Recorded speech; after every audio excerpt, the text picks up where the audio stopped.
your Bible with me in John chapter 8, beginning verse 42 up to verse 45. Reading from New International Version translation, it says, Jesus said to them, if God were your Father, you would love me, for I came from God, and now I'm here. I have not come on my own, but He sent me. Why is my language not clear to you? Because you are unable to hear what I say?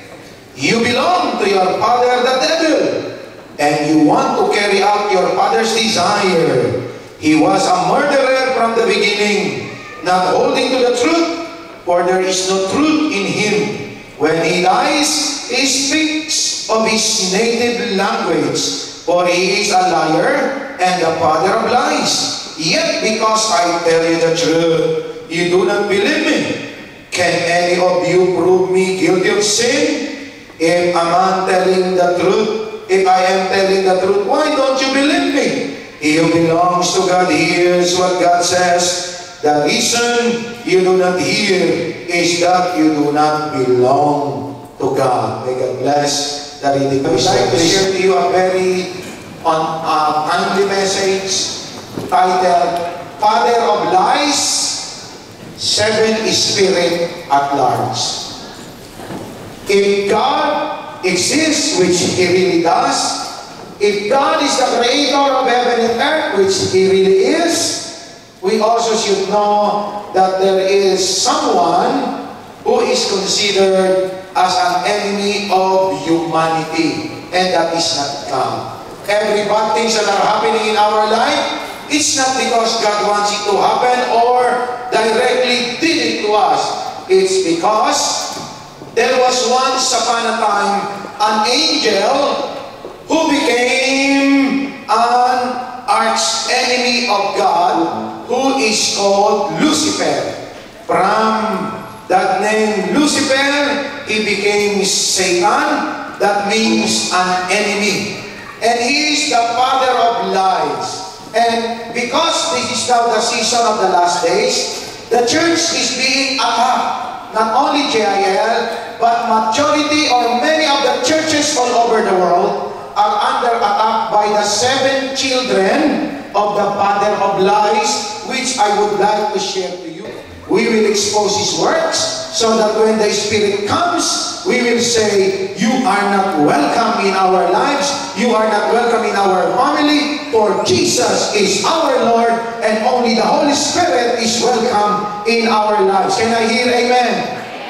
Of the seven children of the father of lies, the spirit of Jezebel and Absalom. Everybody say, Jezebel and Absalom spirit.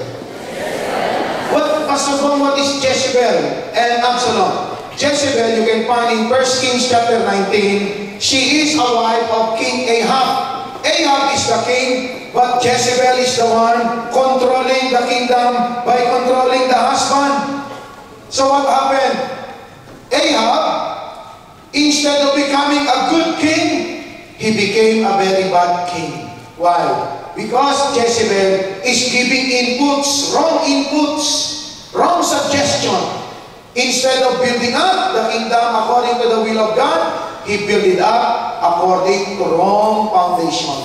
Absalom. Everybody say Absalom.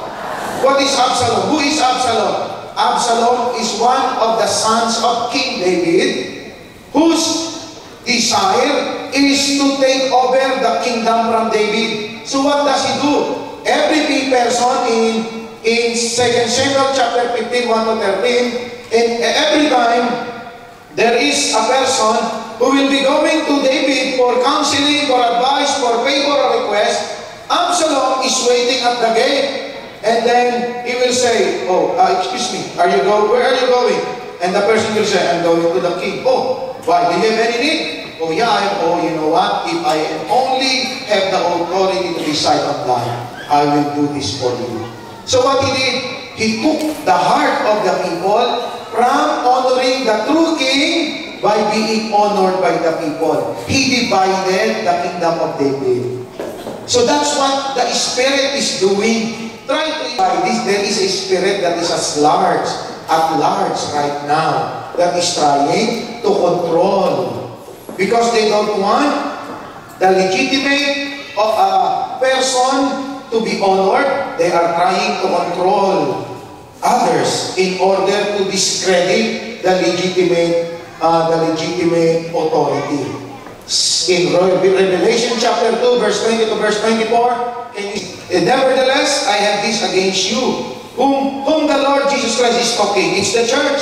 He said, you tolerate that woman Jezebel, who calls herself a prophetess. By her teaching, she misleads my servants into sexual immorality and eating of food sacrificed to idols. I have given her time to repent of her immorality, but she is unwilling. Immorality, though this is directly about sexual sin, but in the spiritual implication of this, on the Jezebel spirit, this is becoming disloyal to the legitimate spiritual authority in the church.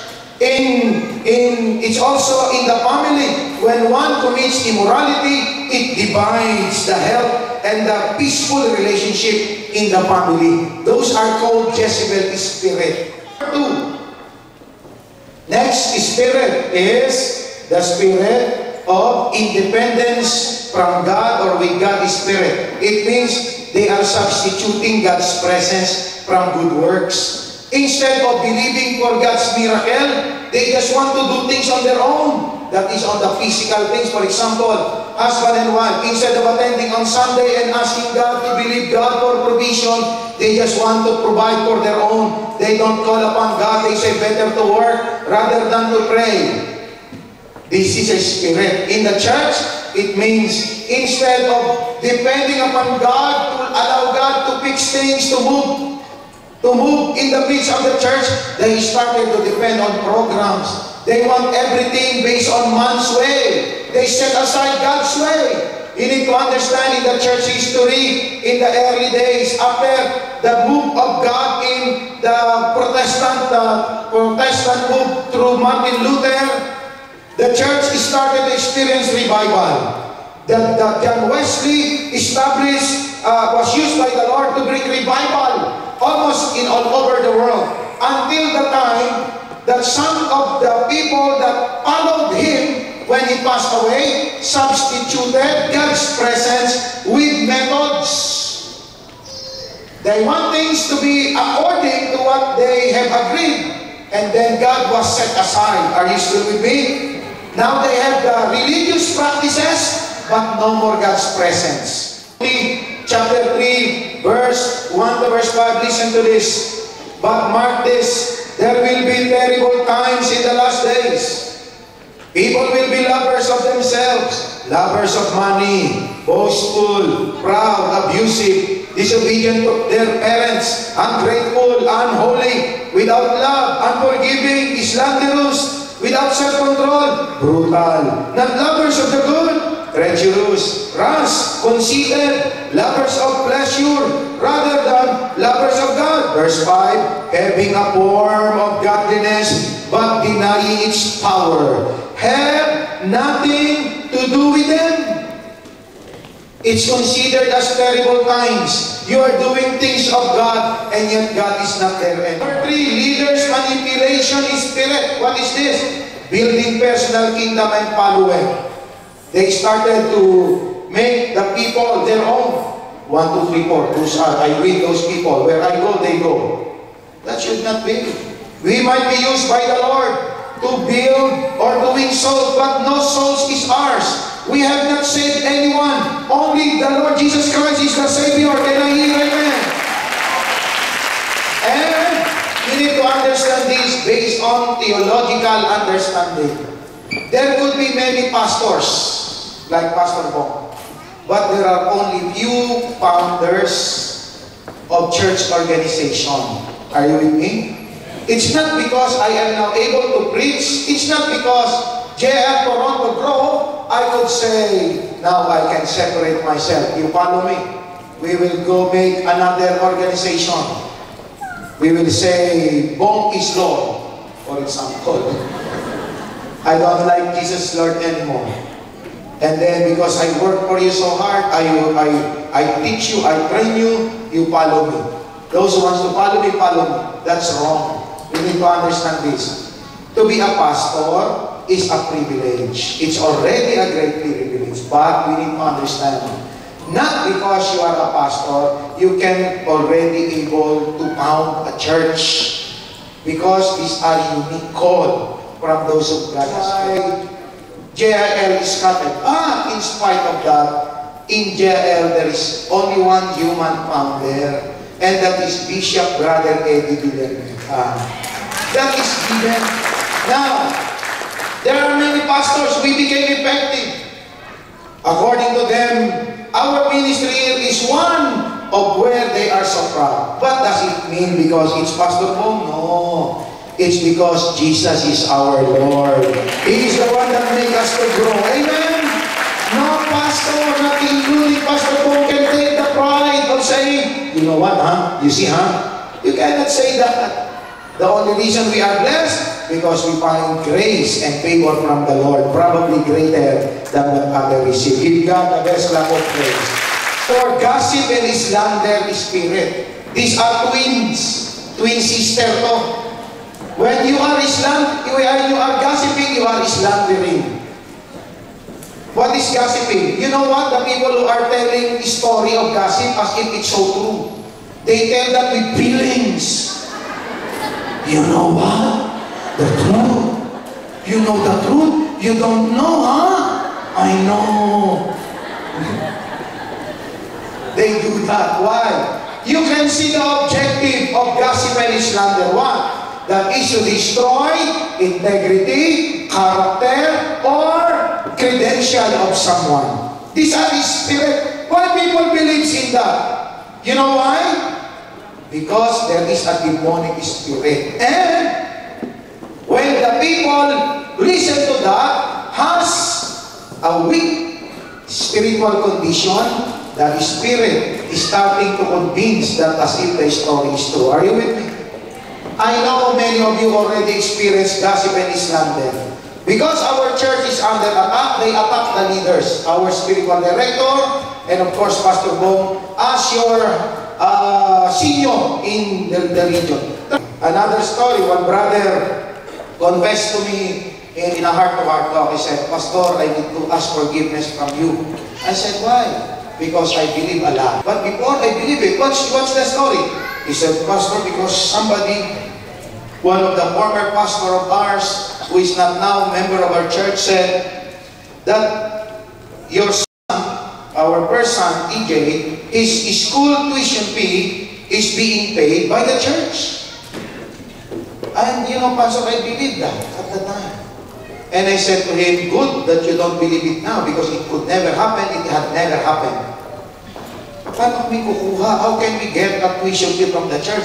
It's even hard to request for a microphone. How much more tuition fee?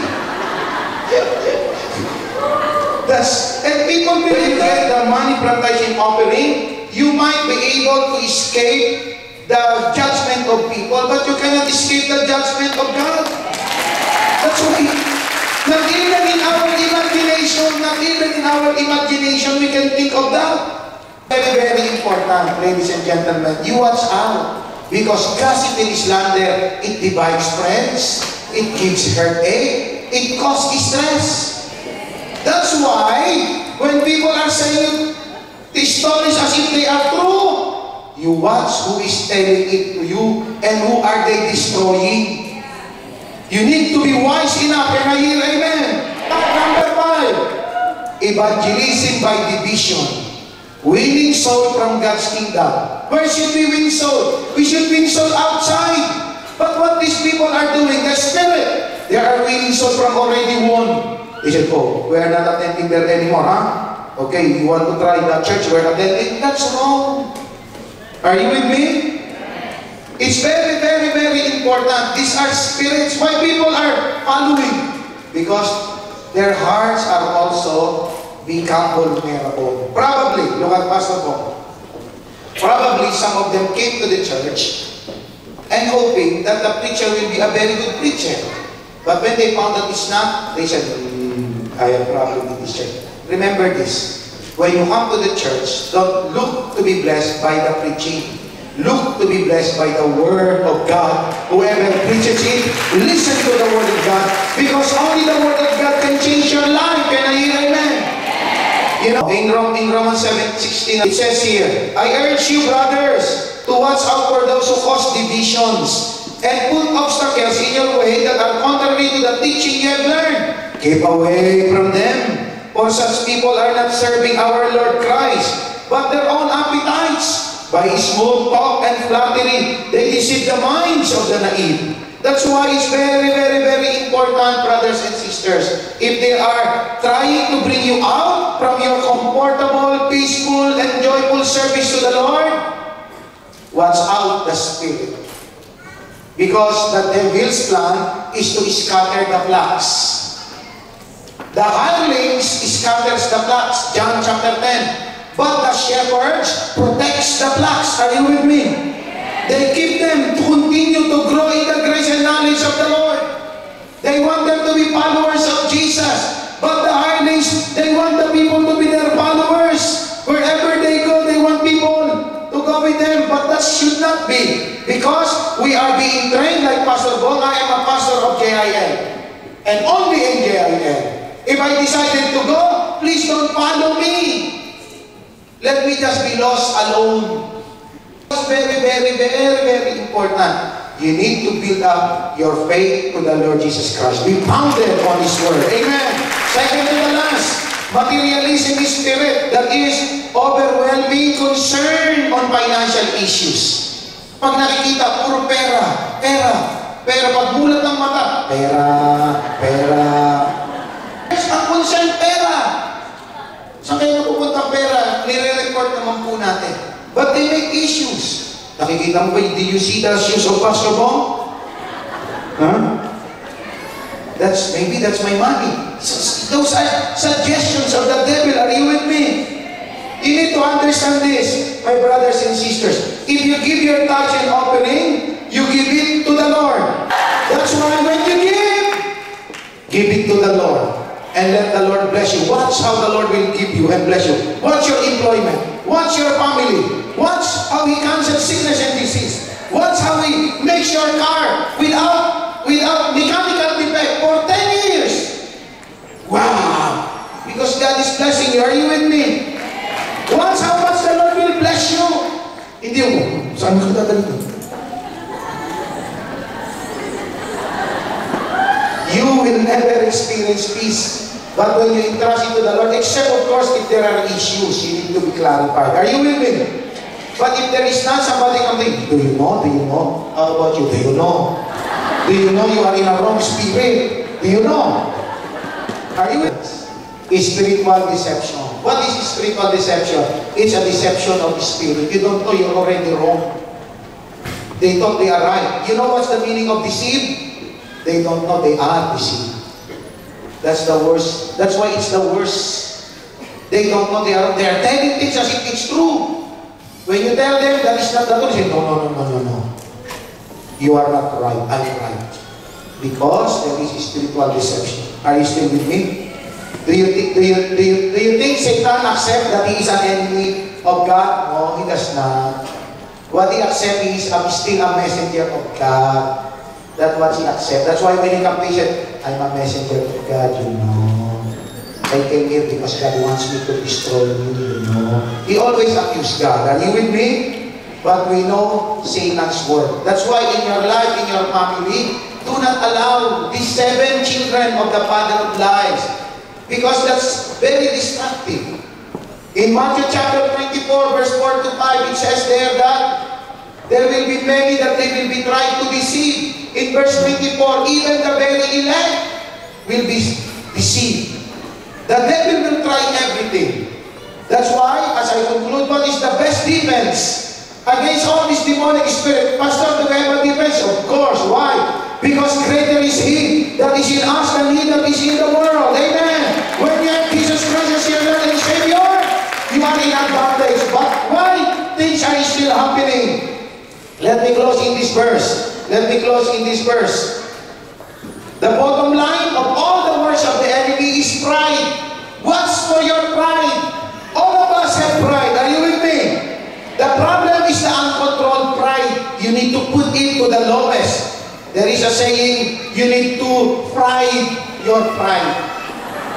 You pride your pride. Let me close. 1 Peter 5, 6 to 9. In order to defend yourself, always live in humility. Humble yourselves, therefore, under the mighty hand of God. Always look at yourself as a recipient of God's grace and mercy. Even if you are being promoted, being blessed, if you are not driving a brand new car, if you are not married, if you now have children, if you are not Canadian citizen, keep yourself humble. Because pride cometh before destruction. Are you with me? Always humble yourself before God every day. Lord, all good things I have is from you. So that when the demons come, they will not enter you. They will not disturb you. Why? Because a broken and contrite spirit, the Lord will not despise. Give God the best clap of praise. Next, verse 7. Cast all your anxiety or care upon the Lord, for He cares for you. Whatever you hear, whatever your problem, whatever your concern, do not carry them, do not problemize them. Cast them upon the Lord.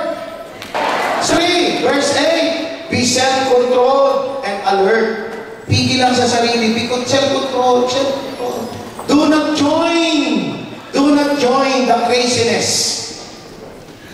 Be self-controlled. How? Wait upon the Lord. You wait. You wait for God to do something. Are you with me? And of course, be alert, meaning be wise. Look at Pastor Bong before I end. I'm almost done. Are you still with me? When you are making the decision, make decision not based on feelings, not based on what you see, not based on what you hear from people, but use your God-given discernment, wisdom. In church things, for example, you grow here. You've been blessed here. Are you with me? Now, if you separate yourself from your roots, what would happen to you? Are you getting me? Even if Pastor Bong, for example, is the branch, you're connected with me, you bear fruit. Just for example. And I decided to disconnect with the body. Just for example, the body is the JIL church. I started to disconnect. You follow me because you see me fruitful. What will happen to the branch? It will die. What will happen to the tree? It will just bear another branch. Are you with me? Why? Because on the tree is where the root is. So be smart, be honest. Do not, look at Pastor Bong as I close, do not risk your spiritual life for the sake of joining arguments. Protect your soul, because your soul is more important than anything else that you have in this life. Jesus says, the devil, resist him. How do you know the devil is starting to resist you? If there is confusion, if there is division, if there is consummation, that's a start. The devil is starting to come. How do you know you are in good hands? There is peace. Are you with me? I'm peaceful here. Devil, get out! No! If you know the enemy is not the person but these demons, you cast them out so that your life will be blessed, your family will be united, and you will experience signs and wonders before the presence of God. Somebody shout hallelujah! Today, in this place, we will tell the devil, the father of lies, he has nothing to do in our life, in our family, and in our church. But we need to know one thing before we do that. You need to be sure you have Jesus in your heart. If you accept Jesus, when you accept Jesus as Lord and Savior, the devil will start to flee away from you. And when you say, get out of my life, the devil will go far away from you. And the blessings of God will come upon you because you have now the right to invite the presence of God. Okay. Brothers and sisters, ladies and gentlemen, let us not allow this gathering to end without you making sure you have Jesus in your heart. Bow your heads, please. Lord, I pray that this message speak to someone in this place. I don't know the situation, but maybe like some people, they are also under attack. Maybe some of them are working so hard and yet they are still in shortage of finances. Maybe some of them are already praying so hard and yet there is no peace in their heart. And maybe some of them are in confusion and trouble because the words, the news, the gossip and slandering are disturbing them. Now I pray, Lord God, by your Holy Spirit, speak to your people in this place. And let them see Jesus reigning upon their heart. And if Jesus is not there yet upon their heart, I pray, give them the courage, the humility, the confidence to humble themselves before Jesus and accept Jesus as their Lord and their Savior. As every heads are bowed and eyes are closed, I request every heads are bowed and eyes are closed. Can I see the hands of those people who will say, Pastor, I want to accept Jesus today as my Lord and Savior? Come on, just lift up the hands. Thank you for those hands. Thank you very much. Bring it down now, please. I request everybody to arise, please. Thank you. Before we pray for miracles, before we cast out the works of the devil upon our life, let us first invite Jesus. Is there anyone in this place who are courageous enough to show to God you are sincere in accepting Him, and to show to the devil you are breaking up with him today? You're done with the devil today. You're done with his plans and with his work. And you're saying to Jesus, Lord Jesus, today, I want you to rule my heart. I want to entrust to you everything in my heart. If there's someone in this place, maybe you will be alone for this message. Maybe you are the only one, you are the only reason why this gathering today is done. So be it. You are as special as the others. You are very special. Jesus, you have the power alone. Thank you, Lord. Thank you, Lord. You live the lonely one, Jesus. Every heads are bowed and eyes are closed. Let's join our sister in this prayer. Everyone, please say this prayer. Say it to the Lord, Heavenly Father. Today, I entrust to you my life. Lord Jesus, I accept you as my Lord and my Savior. Beginning today, I surrender to you my life. Bless me, O Lord, as I declare you my Lord and my Savior. I renounce every works of the evil one in my life as I declare Jesus as my Lord and my Savior. In Jesus' name, this I pray. Amen. Bow your heads, please, and let me just pray. Father God, I pray for the whole congregation today, whatever they need. Lord, for those who accepted you as their Lord and Savior, God, I pray, even for my sister here, I pray, sister, let the Lord bless you. You are loved by Him. And new things begin to happen today in the name of Jesus. Peace, possible understanding come upon her life. Lord, bless. We say, Pastor, today, I want to cast out the devil from my life, sin, sickness, and even vices from my life. I want you to come to the altar, and together we will command the devil out of our lives and our way. Give me a song and run to the front as we shout to the devil, no more works of him upon our family, upon our finances. Now, please, now. You have the power alone. Come on, lift up your hands. Yes, we are going to break the power of curses and sin in our lives. The most beautiful name that I know. Yes, today is the day that we will see our freedom. Freedom from all the works of the evil one. Yes, I sense the anointing. I sense the anointing of God. And I can walk into this place. Thank you, Lord. Lift up your hands.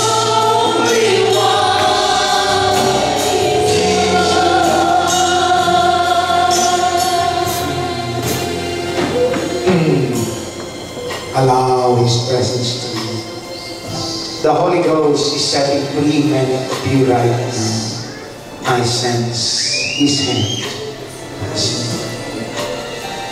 And through the authority of the name of Jesus Christ of Nazareth, we break every yoke, and every power of hell upon JL people, from our friends, and even our family, even to our brothers and sisters who are here. In the name of Jesus, we rebuke all the works, wiles, and plans of the evil one. We command you, Satan, get out! Father of light, get out in the name of Jesus! Get out now! Jesus, my Lord, you're the love of my life. Wherever you go, wanna be by your side. No longer I, but Christ living in me. Serving you for all eternity. My eyes set on you in this race that I run. No longer my ways, let your will be done. Make me a servant, my heart's ever true. Clinging to the cross, I follow you. My eyes set on you. In this race that I run, no longer my ways, let your will be done. Make me a servant, my heart's ever true. Leading to the cross, I follow you. I follow you. Through the authority of the name of Jesus, whom we serve, in the name of Him who will come soon, in the name of Him who has died and rose again from the dead, so that He can save us from our sin, and in the name of Him who healed us from our sickness and diseases, in the name of Him who created the heavens and the earth, in the name of Jesus Christ of Nazareth, I declare you blessed, and every works of your hands, blessed all the days of your lives, blessed through the food that you will eat, blessed through your drinks, blessed through your work, blessed through your family, blessed in your coming in and your coming out. And I declare, no works, no wiles, no plans of the evil one can come upon you, because those who got blessed, no one can curse. Be blessed, God's people. Be blessed. And I pray that until the coming of the Lord, He might find you serving, living, and working for His glory, waiting for His coming.